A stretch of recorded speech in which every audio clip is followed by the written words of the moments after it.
Olá, eu sou a Priscila Camazano e este é o Como é que é. Hoje o assunto é política. Vamos falar sobre as eleições municipais. Quais devem ser as estratégias dos candidatos em São Paulo nessas eleições a partir de agora que começa a propaganda eleitoral. E para falar sobre esse assunto, nós convidamos Eduardo Scolesi, editor de política. Skol, seja muito bem-vindo aqui ao Como é que é. Oi, Pri. Boa noite para você e para todo mundo que acompanha a gente. Sim, vamos bater um papo aqui sobre as eleições, né? Como eu disse, essa sexta, né, começa a propaganda eleitoral, a campanha de rua. E o que é permitido, o que não é permitido a partir de agora, Scolesi? Então, até agora a gente viveu a pré-campanha, né? Os candidatos, foi uma pré-campanha que começou muito cedo, então todo mundo já conhecendo os candidatos, mas oficialmente hoje começa a campanha eleitoral permitida. Se você pedisse voto ontem, poderia ser multado, hoje não. Hoje os candidatos já foram para a rua, no Brasil inteiro, podendo fazer campanha, pedir voto, distribuir panfletos, fazer comício. O que não pode é você fazer propaganda enganosa, distribuir fake news, fazer impulsionamento que não pode, deepfake, usar a inteligência artificial para modificar alguma coisa para prejudicar um adversário. Então, campanha na rua, valendo a partir de agora, né, oficialmente, mas com alguns limites. Showmício não pode, por exemplo. Né? Então, é uma coisa que faz parte da legislação eleitoral, né? Então tem aquela coisa que não pode. Se você for agora no site da Folha, vai ter um link ali interessante sobre o que pode e não pode na campanha também para consultar. E o horário eleitoral começa no dia 30. Então hoje a campanha é de rua, né? Mas esse tipo de propaganda eleitoral, mas a propaganda eleitoral no rádio e na TV, que é a mais tradicional, começa no dia 30 de agosto e vai até 3 de outubro. Então a gente vai ter ali cerca de 35 dias de propaganda no rádio e na TV. Aí é de segunda a segunda, né? Então sempre vai ter isso de manhã, à tarde e à noite, para quem gosta e para quem não gosta também. Sim. Você falou aqui da inteligência artificial, que é justamente, né? Quais são as regras, eu queria te perguntar, quais são as regras ali que do TSE estipulou para o uso das redes sociais e da inteligência artificial? Que os candidatos podem ou não podem? Então, a inteligência artificial, o que a gente espera e está tentando acompanhar de perto, pode ser a grande novidade dessa eleição. Se você comparar com a eleição passada, não tinha, né? Então a gente quer saber como que os candidatos vão usar isso. Então se você fizer usar a inteligência artificial, você tem que escrever no vídeo que você está divulgando que aquilo é um produto feito a partir disso, né? E uma modificação que você faça não pode ser para atacar o adversário, para mentir sobre o adversário, enfim, para distorcer alguma coisa.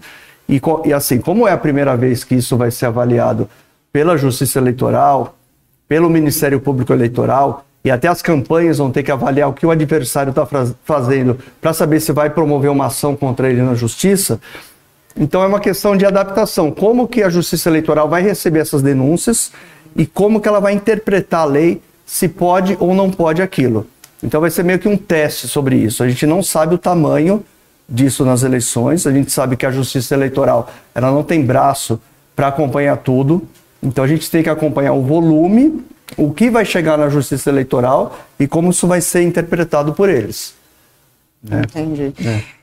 Scolesi, em 2022, uma pesquisa ali da Quest mostrou que 46% dos brasileiros se informam pela TV e 21% pelas redes sociais. Como que os candidatos, se os candidatos que têm mais tempo de TV vão se beneficiar com isso? E como que os candidatos devem lidar ali com o tempo de TV, redes sociais? Então, a gente falar para quem está nos acompanhando, eu vou dar o exemplo da cidade de São Paulo para que fique mais claro, né?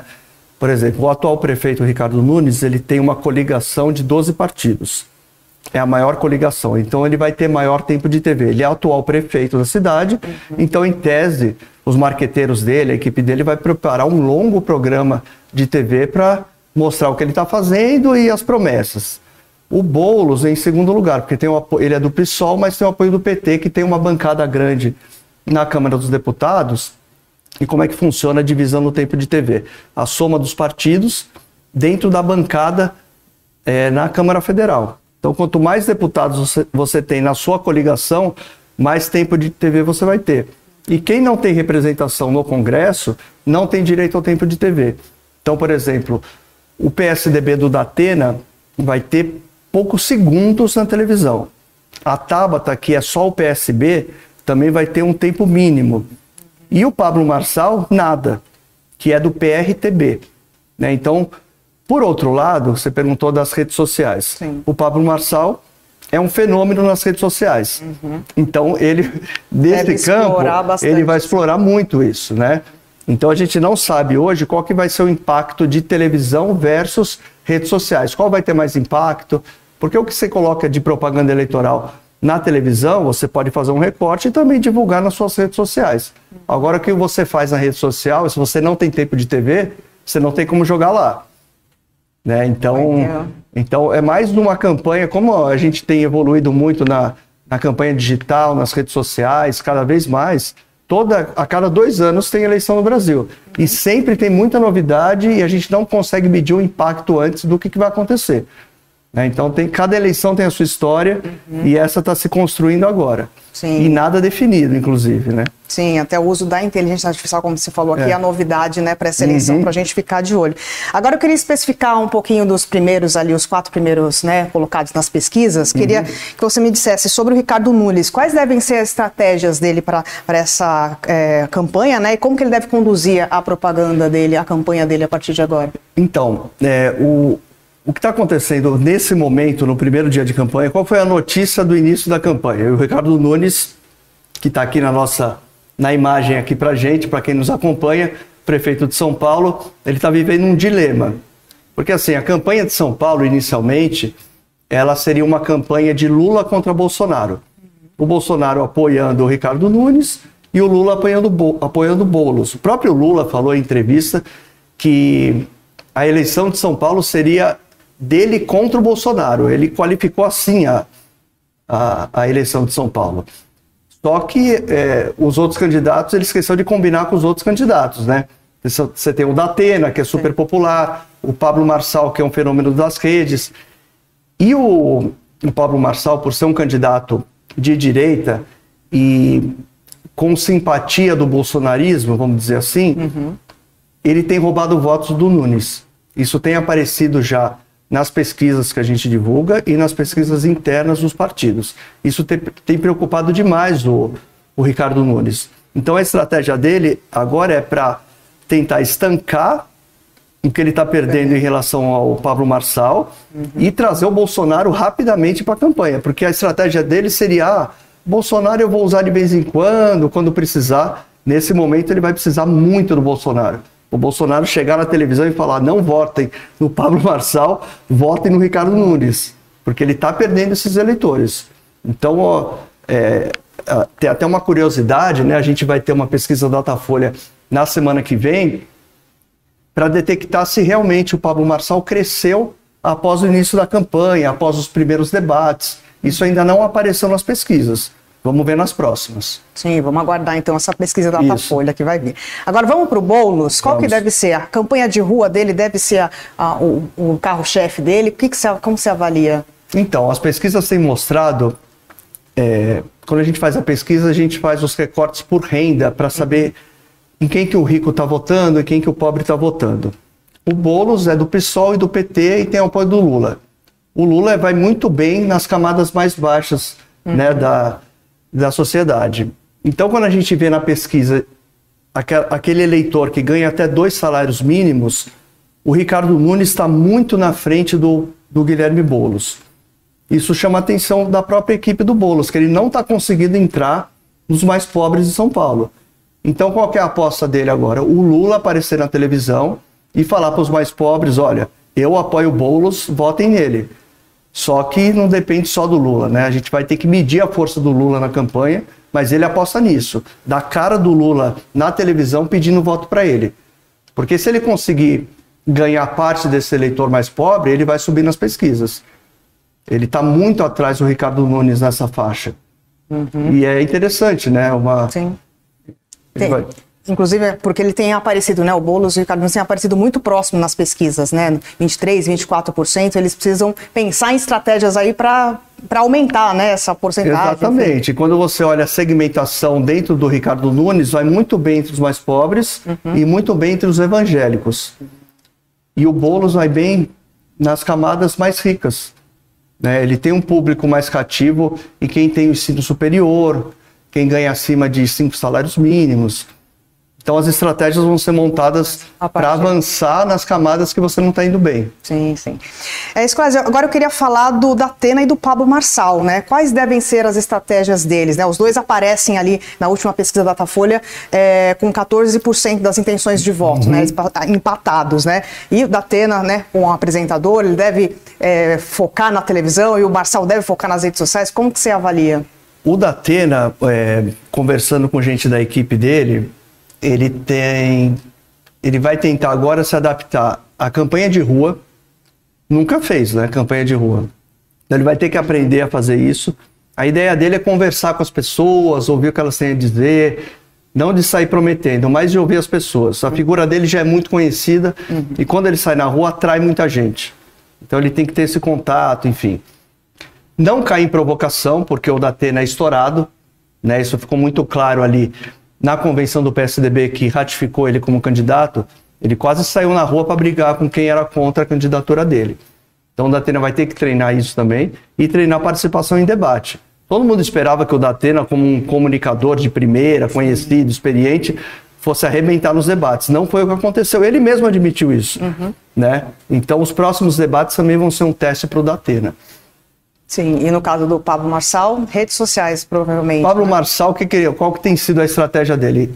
Participar dos debates, ele esquece quem está do lado dele. Ele olha para a câmera, faz aquele discurso que ele já treinou, para depois recortar e jogar na rede social.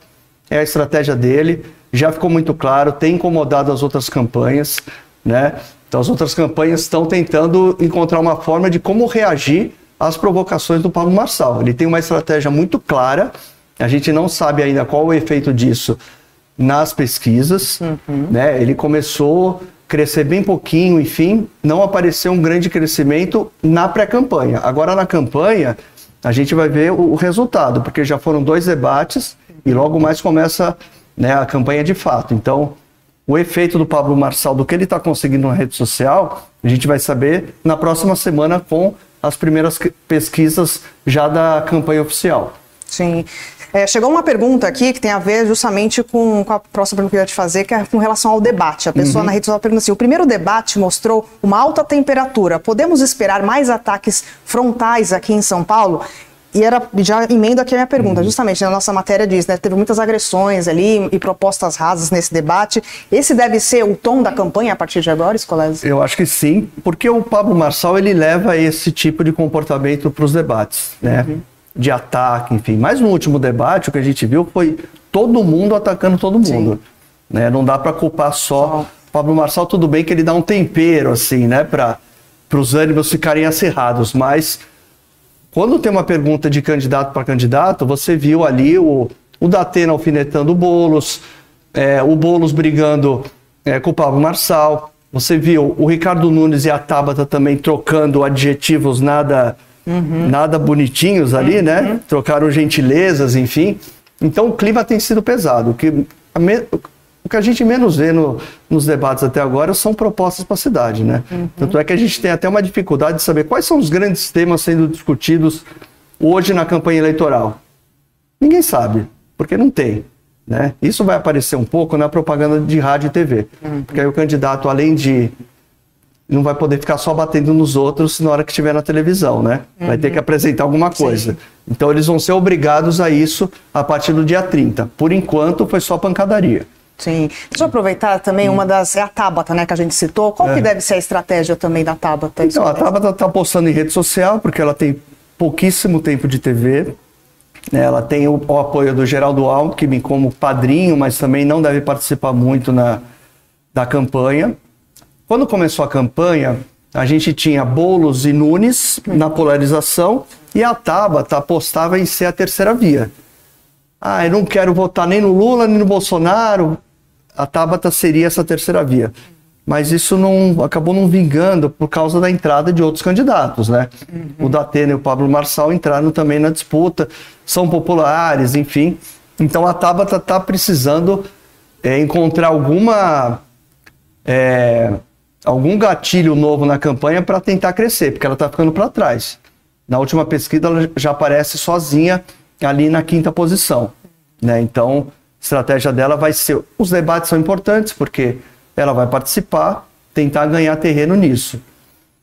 Isso, Scolese, quais devem ser, né? A gente vê nas propagandas, né, muito eles se atacando, né? Temas espinhosos. Quais devem ser os temas espinhosos aí que cada candidato deve explorar para atacar o outro? A gente pode esperar isso também? Que temas que você acha que pode permear nessa campanha? Eles já têm dado um aperitivo, né, dos temas.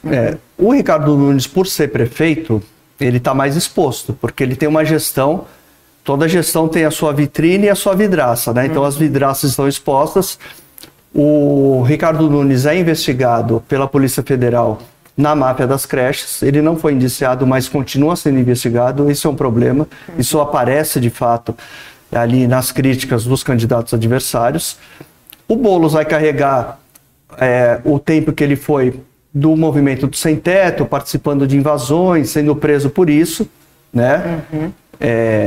E os dois carregam também o peso de ter o apoio do Lula e do Bolsonaro. Por um lado é bom para quem gosta, mas também é péssimo para quem não gosta, né? Na polarização você ganha de um lado e perde muito de outro, né? Então também tem que saber distribuir a participação desses candidatos na propaganda eleitoral.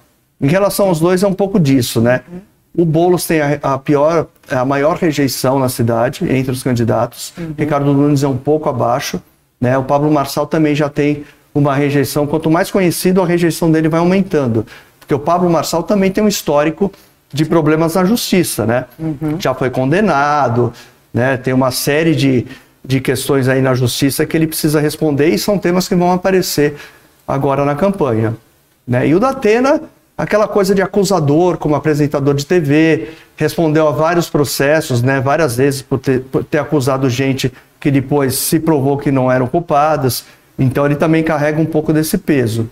Então são essas armas aí que eles estão usando e vão repetir durante os debates. Você acha que o Ricardo Nunes deve explorar o Bruno Covas, né, o legado do Bruno Covas nessa eleição? Você acha que ele gosta, ele tem um carinho muito especial pelo Bruno, né, de quem ele foi vice, acabou assumindo no lugar dele com a morte do Bruno.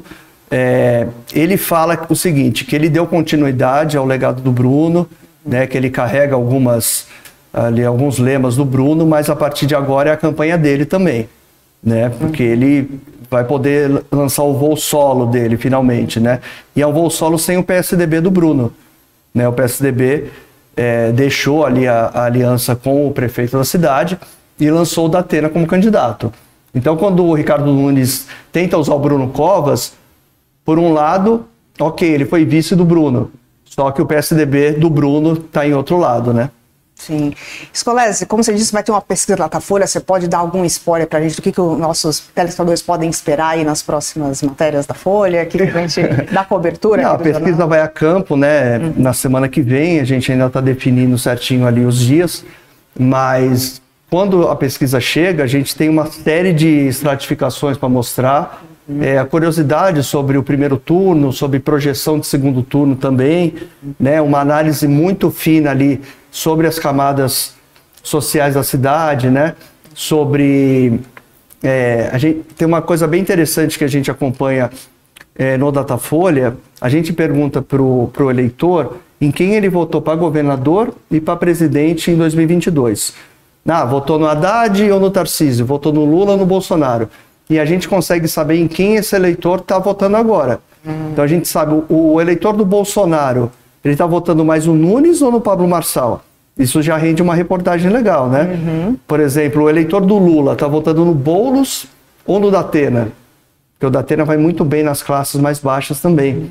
Então a gente consegue fazer essa divisão e o eleitor gosta, dá bastante audiência e a gente vai preparar isso também para fazer isso. Principalmente o eleitor do Bolsonaro. Há uma expectativa para onde está indo o eleitor do Bolsonaro.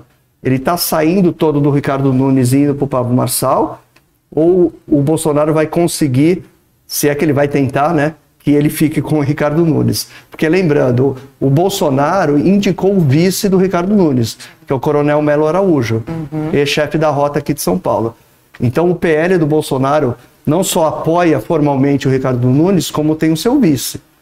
Né? Porque o Bolsonaro sabe que a vitória eventual do Boulos na cidade é um problema para o partido e tudo, para a direita, pensando em 2026. Assim como a derrota do Boulos é um problema para o Lula também para 2026. Simbolicamente não é bom né? Ganhar ou perder aqui em São Paulo é muito importante. Por isso que eles dão toda essa importância para a campanha aqui na cidade. Muito bem, Eduardo Scolese, editor de política aqui do Jornal. Scolese, muito obrigada por ter vindo aqui no Como é que é. Convido a todo mundo que está nos assistindo a continuar acompanhando a cobertura das eleições aqui no site da Folha. Obrigado, até mais e boa noite para todo mundo. E agradeço também a você que nos acompanhou até aqui. Segunda-feira estaremos de volta. Espero vocês. Bom final de semana. Tchau, tchau.